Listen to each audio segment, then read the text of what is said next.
성이 나가지고 아벨을 갖다 돌로 죽인 일이 있었습니다. 모세율법에는 살인하는 자는 반드시 죽이라고 그랬는데, 그럼 가인이 아벨을 돌로 쳐 죽였는데 하나님께서 모세율법의 법으로 따지면 당장 죽여야 되겠는데, 그때는 모세율법이 없을 때이니만큼 하나님께서 그 가인에게 죽이지 않고 벌을 내리지 않았습니다. 벌을 조금 내려 결국 네가 그렇게 아우를 죽였으니까 넌 내 앞을 떠나서 넌 여기 있지 못하다 해가지고 결국 유랑민이 되듯이 그렇게 되기로 했습니다.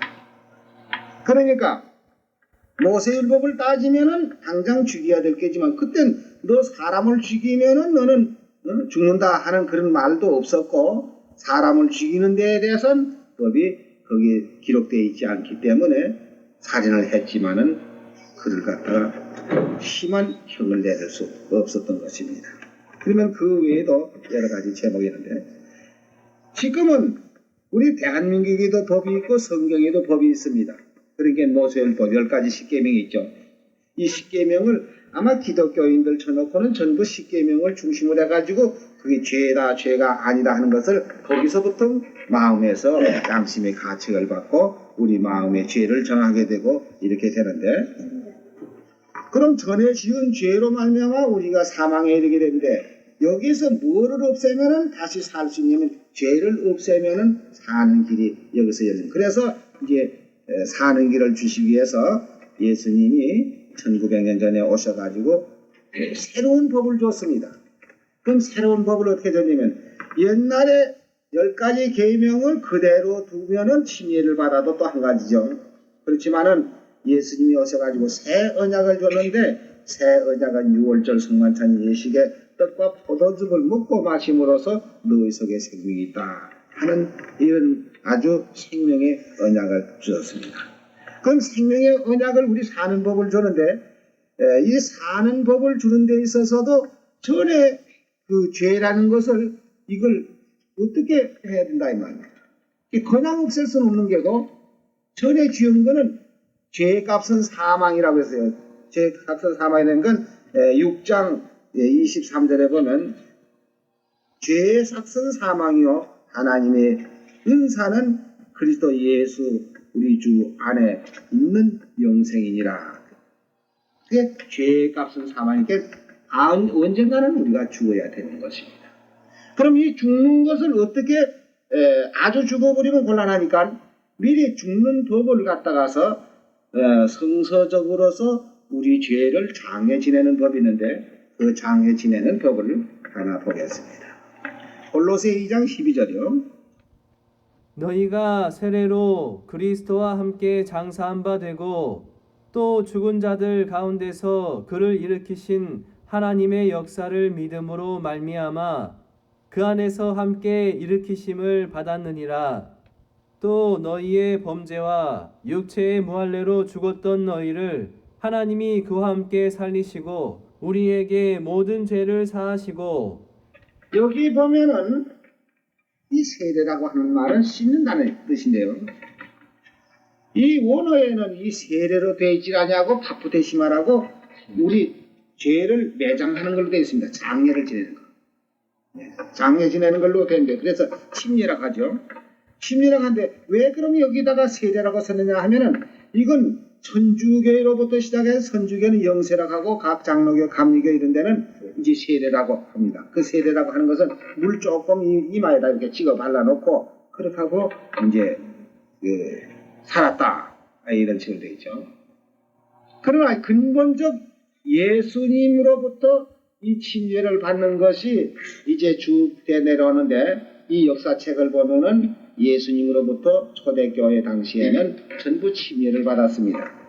그러니까 여기 지금 글자를 우리가 한번 받아보세요. 세례로 그리스도와 함께 장사한바 되고 이렇게 기록됐단 말이에요. 그러면 시침으로서 예수님과 함께 장사 지냈다 이렇게 되면 말이 안 되죠.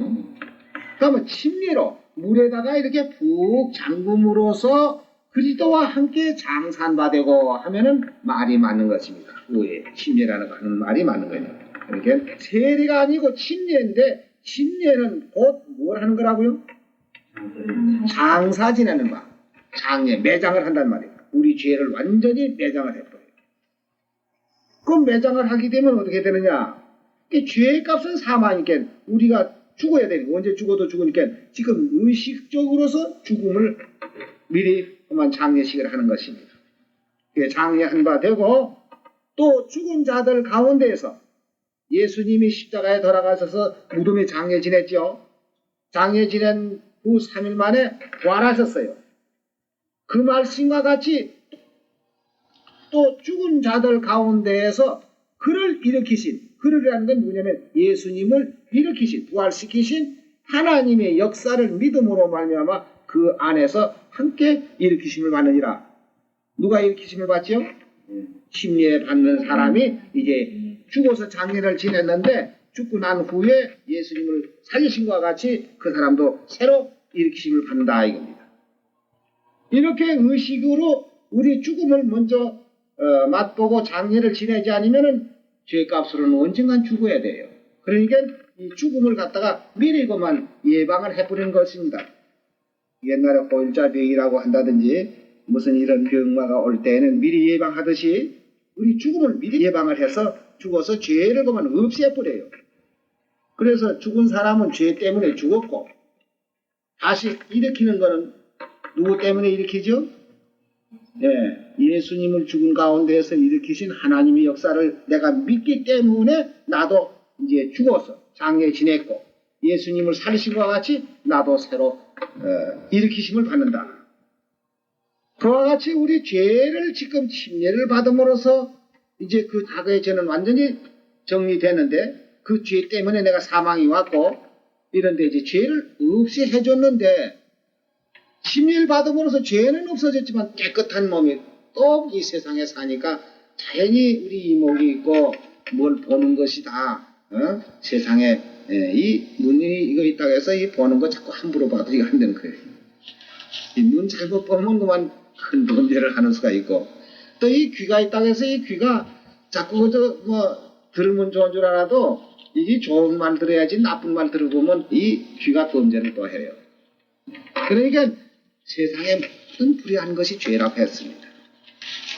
그럼 또 죄 지면은 또 죽는 거 아닙니까? 그럼 매일 하루 한 번씩 침례를 받다가 집회해야 안 되겠느냐 이렇게 생각하는데 그럼 우리는 어떤 것이냐? 죄를 없이 했으면 죄를 짓지 않도록 만들어줘야 된다. 좀 이렇게 예를 들어 말씀드리자면은 요새는 과학이 발달됐고 이러기 때문에 바다의 어장들 저 바다에 가서 고기를 그저 많이 잡아가지고도 지금 그거 다 처리합니다.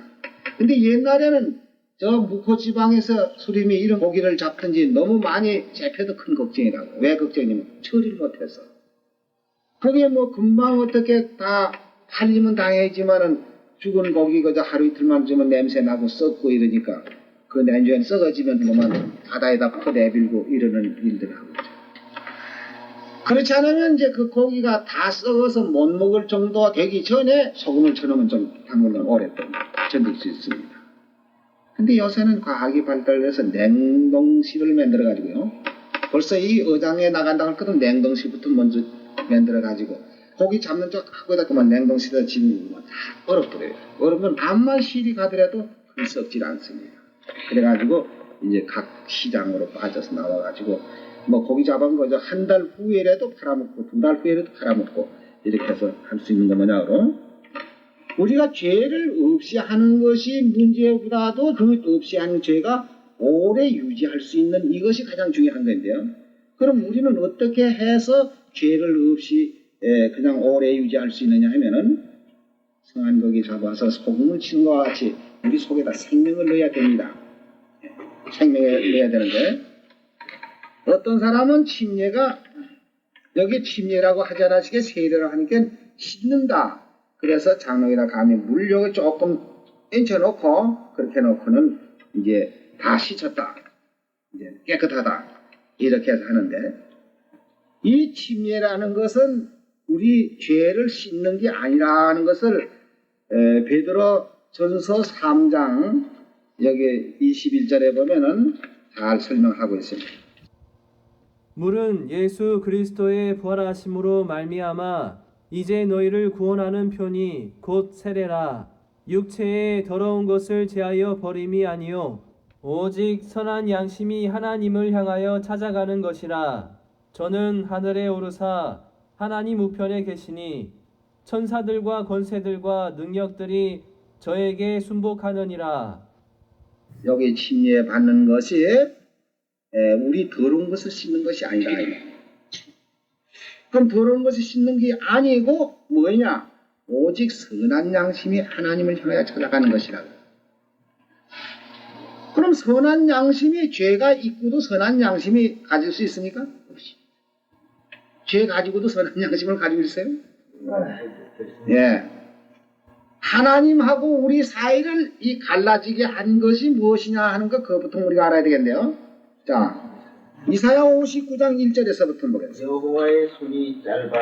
여호와의 손이 짧아서 구원치 못하심도 아니요 귀가 둔하여서 듣지 못하심도 아니라 오직 너의 죄악이 너희와 너의 하나님 사이를 내었고 너희 죄가 그 얼굴을 가리워서 너희를 듣지 아니하게 함이니 이는 너의 손의 피가 너의 손가락의 죄악이 더러웠으며 너의 입술은 거짓을 말하며 너의 혀는 악독을 바람이라.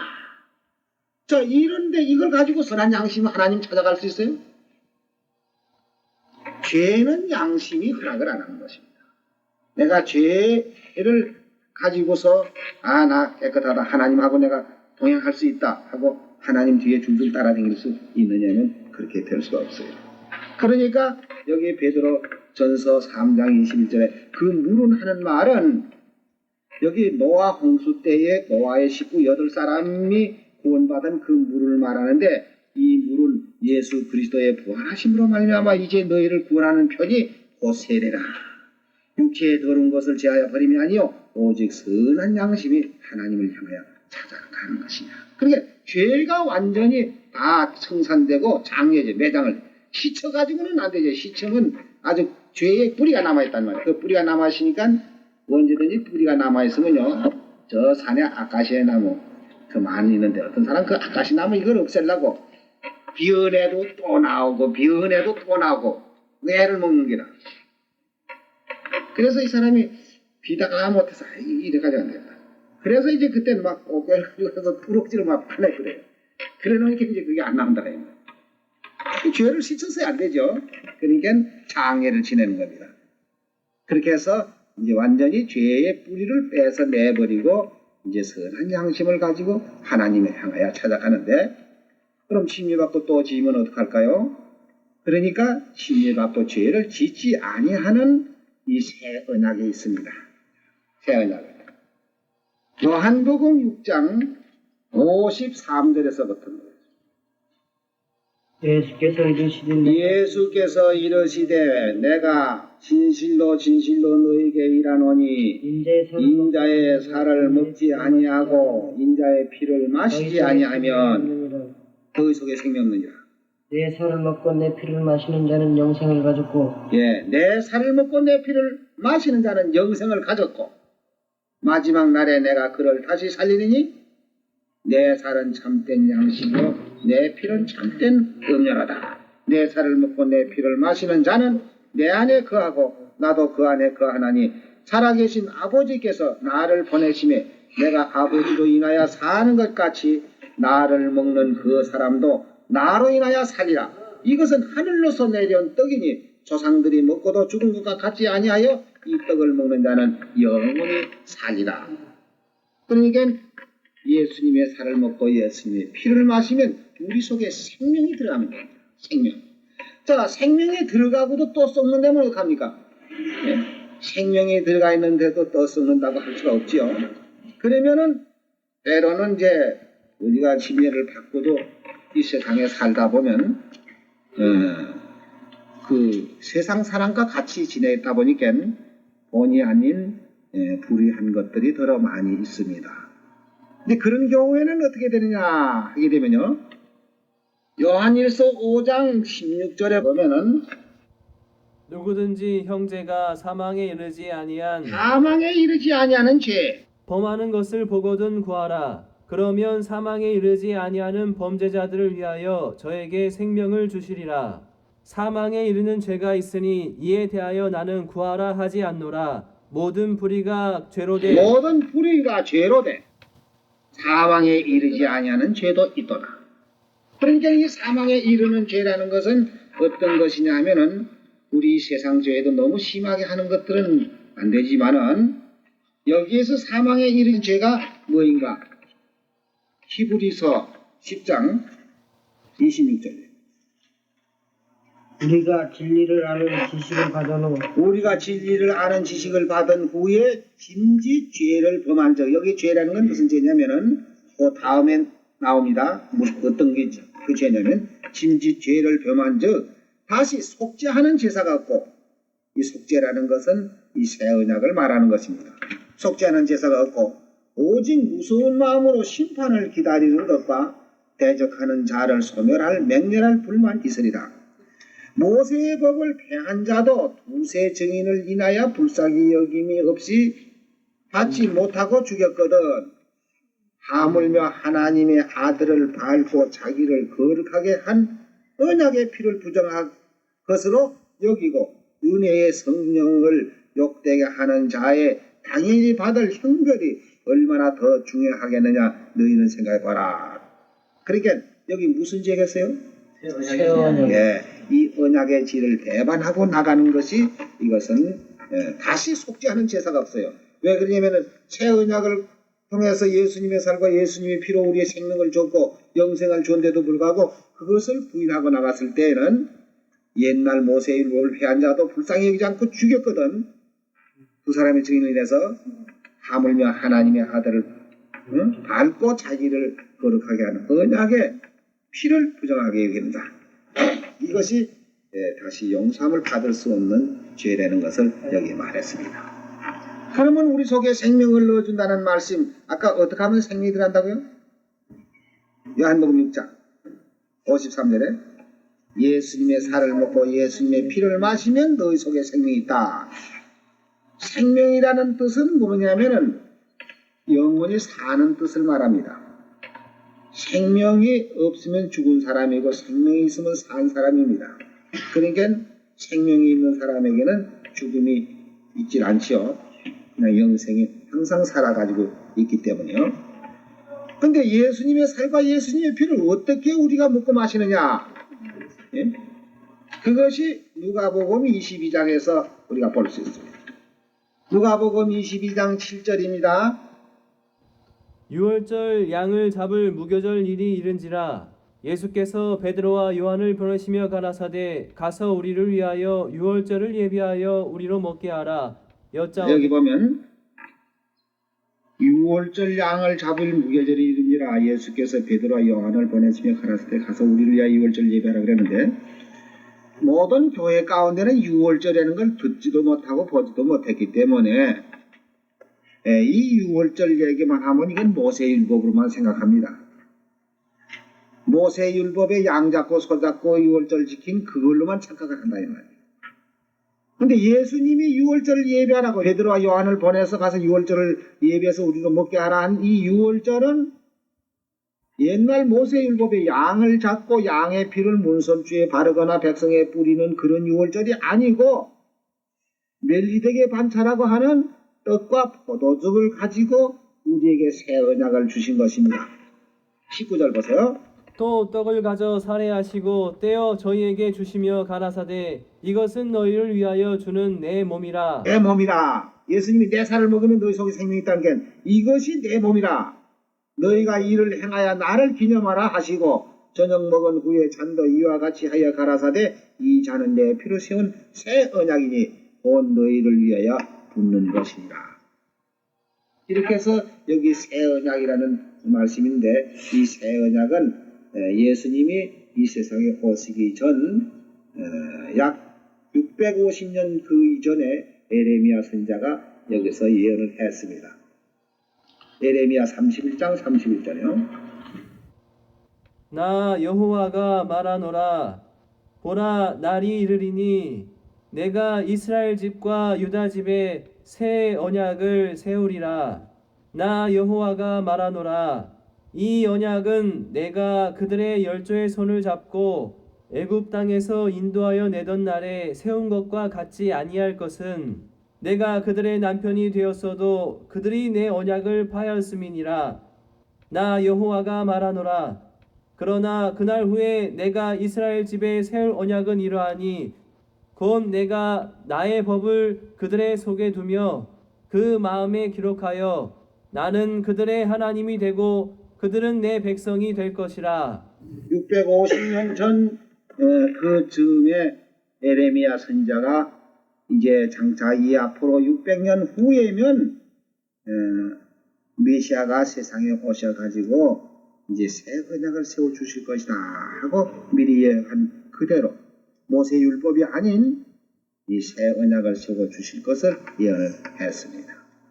이 새 언약은 우리로 하여금 무조건 사는 법을 줬어요. 생명의 법을 줬단 말입니다. 사는 법. 그러면 히브리 8장 6절에 보면 어떻게 연결이 되어 있는가 한번 가서 보겠습니다. 그러나 이제 그가 더 아름다운 직분을 얻으셨으니 예, 그가라고 하는 말은 누구죠? 예수님이 더 아름다운 직분을 얻으셨으니 이는 더 좋은 언약으로 세우신 더 좋은 언약의 중보시라. 누가 중보시에요? 예수님이 새 언약의 중보시라. 저 첫 언약이 무흠하였다면 흠이 없었더라면 둘째 것을 요구할 일이 없었으려니와 저희를 흠으로 하여 일러서되 주께서 가라사대 볼지어다 날이 이르리니 내가 이스라엘 집과 유다 집에 새 언약을 세우다. 여기 주께서 가라사대 하는 말은 에레미야 31장 31절에 기록되어 있는 말씀을 이쪽에다가 반복해서 지금 그 예언과 맞춰서 사도 바울이 진리를 증거하고 있는 그 말씀입니다. 13절에 보면 새 언약이라 말씀하셨음에 첫 것은 낡아지게 하신 것이 낡아지고 쇠하는 것은 없어져 가는 것이라. 그러니까 옛 언약으로서는 우리 죄를 정하여 줄 따름이요 그 죄에서 결국 죽을 수밖에 없는 우리를 이 새 언약으로서 생명을 얻고 영생을 얻는 이런 진리를 주었습니다. 고린도후서 3장을 보겠습니다. 새 언약이 어떤 것인가 여기 나오죠. 또 6절입니다. 저가 또 우리로 새 언약의 일꾼 되기에 만족해 하셨으니 의문으로 하지 아니하고 오직 영으로 함이니 의문은 죽이는 것이요 영은 살리는 것이라. 여기 지금 잘 보세요. 저가 또 우리로 하여금 저가는 누구냐면 예수님이 또 우리로 새 언약의 일꾼 되기에 만족해 하셨으니 의문으로 하지 아니하고 오직 영으로 하면 의문은 뭐죠?